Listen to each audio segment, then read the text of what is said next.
तो दोस्तों फाइनली आज के इस वीडियो में हम बात करने वाले हैं इंटेल की अपकमिंग 14th जनरेशन के बारे में। इंटेल बहुत ही जल्द इस महीने के एंड में या अगले महीने के बिगिनिंग में 14 जन को लॉन्च करने जा रही है।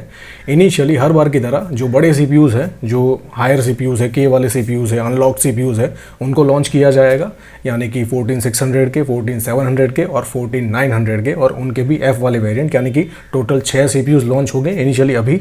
और अगले साल के बिगिनिंग में या अगले साल के फर्स्ट क्वार्टर में इसके जो बजट वेरिएंट है या छोटे सीपीयूज़ हैं उनको लॉन्च किया जाएगा। ठीक है, 14600 सिंपल वाला, 14500 होगा, उसमें 14400 भी होगा और 14100 भी होगा। उनके भी एफ वाले, नॉन एफ वाले वेरिएंट, यानी कि मल्टीपल सीपीयूज़ लॉन्च किए जाएंगे। लेकिन अभी इन बड़े सीपीयूज़ को लॉन्च किया जाएगा तो मैक्स टू मैक्स दीपावली तक ये सीपीयूज़ हमें मार्केट में देखने को मिल जाएंगे। और जो बजट सीपीयूज़ है वो मैक्स टू मैक्स अगले साल होली तक हमें मार्केट में देखने को मिल जाएंगे। तो ये जो जनरेशन है 14 जन, वो बिल्कुल फ्रेश न्यू जनरेशन नहीं है। ठीक है, ये 13 जन का ही रिफ्रेश वर्जन है। इंटेल ने हिस्ट्री में भी, पास्ट में भी ऐसा किया है कि कोई एक जनरेशन लॉन्च करती है इंटेल और उसके बाद जो अगली जनरेशन होती है वो पिछली वाली जनरेशन की रिफ्रेश वर्जन होते हैं। ठीक है, तो उन सीपीयूज़ में इंप्रूवमेंट किया जाता है या जो कमी थी उसको दूर किया जाता है और ओवरऑल सीपीयूज़ को इंप्रूव किया जाता है, फिर से नई जनरेशन लॉन्च की जाती है।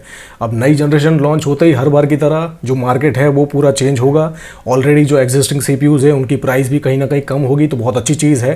13 जन के, 12 जन के सीपीयूज़ की प्राइस में और भी ड्रॉप आएगा। ऑलरेडी जो AMD के सीपीयूज़ है, 7000 सीरीज़ के सीपीयूज़, X3D वाले सीपीयूज़, उनकी प्राइस में भी कहीं ना कहीं ड्रॉप आएगा। ठीक है, और ये इंटेल की हिस्ट्री में पहली बार हो रहा है कि इंटेल अपने उसी सॉकेट पे थर्ड जनरेशन लॉन्च करने जा रही है। ठीक है, LGA 1700 पे ये तीसरी जनरेशन है। 12 जन सबसे पहली जनरेशन थी, अल्डर लेक, उसके बाद 13 जन रैप्टर लेक और ये 14 जन रैप्टर लेक का रिफ्रेश। ठीक है, 2017 से ऐसा हो गया था कि इंटेल हर 2 जनरेशन के बाद सॉकेट टाइप चेंज करता था और 2 जनरेशन तक आप बैकवर्ड फॉरवर्ड कंपैटिबल होता था। ठीक है, लेकिन अब ये पहली बार हो रहा है कि 12 जन, 13 जन, 14 जन सेम सॉकेट टाइप है। तो आपके पास कोई 12 जन का मदरबोर्ड है, आपने 12 जन में अपग्रेड किया था तो 12 जन पे सिस्टम आपका चल रहा है। 12 जन का कोई मदरबोर्ड है 600 सीरीज़ का, या आप 13 जन पे हो अभी तो 13 जन का कोई मदरबोर्ड है आपके पास 700 सीरीज़ का, दोनों पे ही आप एक सिंपल बायोस अपडेट करके 14 जन का कोई भी सीपीयू आराम से चला सकते हो। अब अगर हम प्रोसेसर की बात करें कि ये पर्टिकुलर जनरेशन के प्रोसेसर में क्या इंप्रूवमेंट है, तो ओवरऑल तो इंप्रूवमेंट है ही। ओवरऑल सीपीयूज़ को इंप्रूव किया गया है, क्लॉक वाइज भी, स्पीड वाइज भी, सिंगल कोर, मल्टी कोर, सब की बात कर रहा हूँ मैं।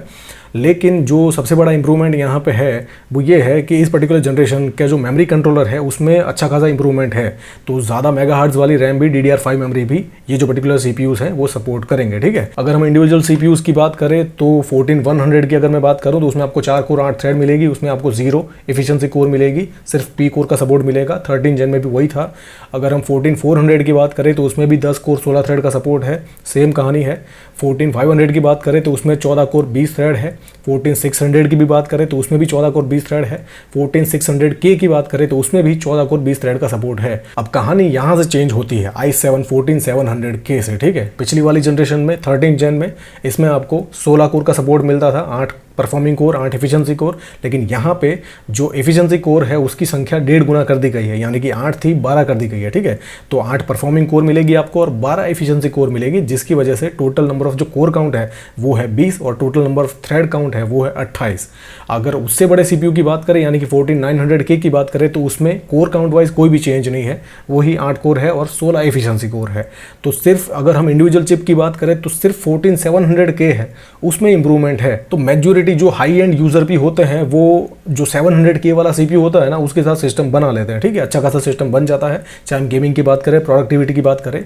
तो अगर आप 14 जन में जाते हो 14700K के साथ तो यहाँ पे आपको कोर काउंट है वो ज़्यादा मिलेगी। तो मेरे हिसाब से अगर आपको हाई एंड सिस्टम भी डिज़ाइन करना है ना तो आपको 14900K के साथ नहीं जाना चाहिए, 14700K के साथ जाना चाहिए, जहाँ पे आपको 20 कोर 28 थ्रेड का सपोर्ट मिलेगा। ठीक है, तो अभी मैं आपको कोई भी बेंचमार्किंग या कंपैरिजन ऐसा कुछ नहीं दिखा रहा हूँ, क्योंकि ये सारी चीज़ें अभी भी लीक बेसिस पे ही चल रही है। एक्चुअल में जब सीपीयू जैसे मैंने कहा आउट होंगे तभी सारा पिक्चर क्लियर होगा, लेकिन ऐसे अनुमान लगाए जा रहे हैं और ऐसे बहुत सारे लीक्स भी हुए हैं और मेजॉरिटी टाइम ये लीक्स सही भी होते हैं। तो जो 14900K है वो 6 गीगाहर्ट्ज़ को भी टच करेगा, 13900K मैक्सिमम 5.8 तक जाता है। ठीक है, और जो 13900KS है वो 6 गीगाहर्ट्ज़ को टच करता है, यहाँ पे 14900K 6 गीगाहर्ट्ज़ को क्रॉस करता है, और ये है जो 14900KS वो तो 6.2 गीगाहर्ट्ज़ तक जाता है, ठीक है। और अगर मैं 14700K की बात करूं जो कि इस पर्टिकुलर जनरेशन का सबसे हाईलाइटेड और सबसे ज़्यादा बिकने वाला CPU रहेगा अकॉर्डिंग टू मी, तो अगर हम 13 जेन के 700K वाले CPU यानी कि 13700K की बात करें तो वो 5.4 गीगाहर्ट्ज़ को ही क्रॉस करता था,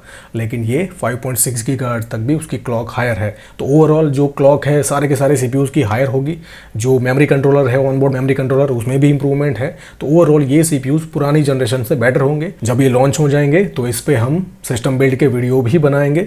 13 जेन पे हमने 13500 का एक सबसे बढ़िया वीडियो बना रखा है जो कि बहुत सारे लोगों को बहुत पसंद आया था। तो इस पर्टिकुलर जनरेशन में मैं सोच रहा हूँ 14500 पे और 14700K पे दोनों पे मैं सिस्टम बिल्ड वीडियो बनाऊंगा, ठीक है।